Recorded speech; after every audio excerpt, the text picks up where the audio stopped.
Greetings. Happy Monday. Peace and blessings. I'm the Moon Mama. How are you all doing today? Today's Monday, and Monday is the day that is governed by the moon. The moon is the core of my work. It has been the energy that has really changed my life, that has helped me really understand myself, the universe, to the degree that I understand it, because of course that's a unfolding process. But this moon energy, they really say that it's a satellite, which is fascinating, right?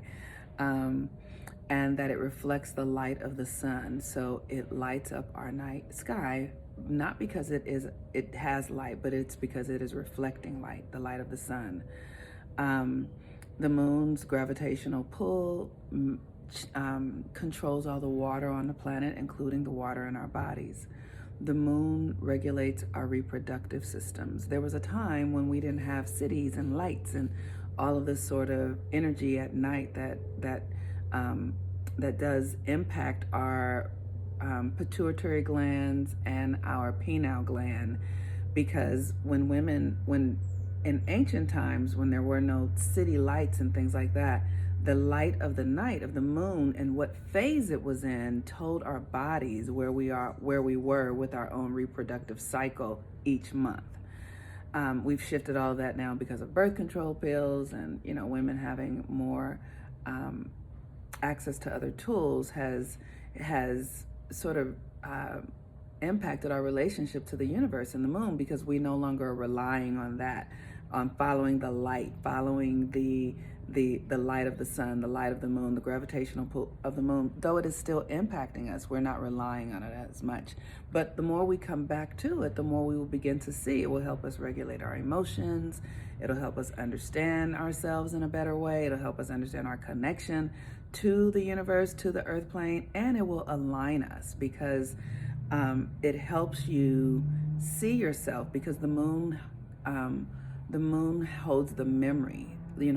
The water that's on the planet is the water that every person who's ever been on the planet has drank and bathed in.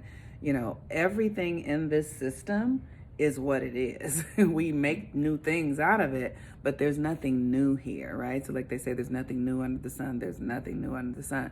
So the moon holds the memory of how things have been used, of the experiences, and then those energetic memories also, as we drink the water and bathe and all that sort of stuff, show up in our own psyche. So that's just how connected we really are. Like, we really are profoundly connected, because we're sharing everything. If we're sharing water, we're sharing everything, and we are. And so when they talk about water shortages and stuff like that, all that's scientific bullshit that doesn't mean anything at all, honestly. But that's the patriarchal Western mind that creates those sort of scarcity things, and then drive industry and all that sort of stuff. But that stuff isn't really true.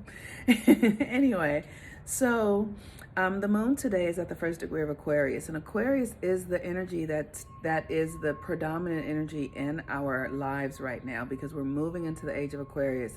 Jupiter is in Aquarius and Saturn is in Aquarius, and wherever Saturn is, it means that we're going to be practicing. That's what we're doing. We're cause and effect. And with Aquarius, the energy in Saturn in Aquarius and the moon in Aquarius is really taking on a new identity, like becoming your blueprint, who you created yourself to be with the divine. It's this connection to the higher self. And this energy is always new. It's out of your comfort zone. It's beyond what you know yourself to be now. It is what we call weird or alien, but that is just because it has a foreign aspect to it. But it's deeply embedded in you, because like I said, there's nothing new here in the universe. So the moon, we've had cultures that have been more advanced than us. We just our records and our system doesn't acknowledge those courses, but those societies and those cultures.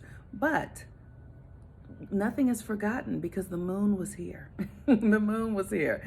So we can begin to remember, we can begin to tap into the consciousness within us, but we have to clear away the things that are blocking, the things that will keep us stuck. And so the moon in the first degree of Aquarius is innocence, right? Innocence is a really powerful energy. And it's this understanding that has helped me really let things go more than I've ever been able to. When I mean let things go, I mean like my resistance with other people, my unforgiveness, my judgments of myself and others. Because innocence says that, you know, we're all innocent. Honestly, we're all innocent. And what I have discovered studying astrology is that we're all at the effect of the planets. We really aren't choosing anything. It's like it might occur to us as choice, but really the path that we have is kind of laid out for us. We can choose how we're going to respond to it. We can choose how we feel about it. We can choose, you know, like I said, how we are going to take our next energetic step in it. But our path is kind of chosen for us, and it's like your character, the role that you're here to play, you chose before you got here. So you can give that character new wings, or you can do new things in that character, but who you are was chosen before you got here, and you chose it. So there's an innocence in that. Like, you're here to play a certain role, you're here to do a certain thing. And that was true for Hitler, and that's true for, you know, Jesus Christ. There are these energies and aspects of our humanity that we are all here to play out, and we are at the effect of that contract that we have with the universe. That's why I suggest that people get their natal charts done, so you can find out what your contract is, because otherwise you'll be in pain. You'll be in some sort of emotional discomfort because you won't feel like you're being true to yourself. And the universe doesn't judge any of it. God is like, yes, I want to have the experience of Hitler. I want to have the experience of Gandhi. I want to have the experience of, you know, Idi Amin. I want to have the experience of you, whatever your name is. All of it is what the divine and you yourself co-created, and you are at the effect of it. And there's an innocence in that. Like, you don't know what you don't know, and you don't know what's coming tomorrow. So you are acting based upon some sort of internal guidance system and the environment that you're in. But you are innocent to that. Like, you know, it's helped me really forgive, like, my parents and everyone, just let everybody off the hook, because they were just doing what they were contracted to do. And everybody in your life is doing what your soul contracted them to do. So the moon in Aquarius at the first degree is like saying, who am I at my divine core, the blueprint? Who did I agree to be now? What did I agree to take on? What is my state of consciousness that is as a directive from higher frequencies, from higher self, from higher source, so that you can live into that, surrender into who you are here to be, and be it to the best of your ability. So with that, today is this moon day. I encourage you to use this energy to ask questions about who you are. What am I up to? What am I supposed to be doing? It's like, talk to yourself. Talk to your higher self, your consciousness, and ask, what would you have me to do? What am I here for? Sometimes I'll just be walking down the street and I'll say, okay, I'm here on this street. What for? Like, I'll just say it to myself, what for?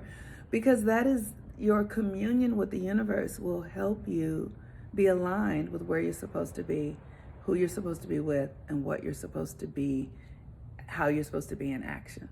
So with that, happy moon day. I'm the Moon Mama. Peace and blessings. Bye-bye.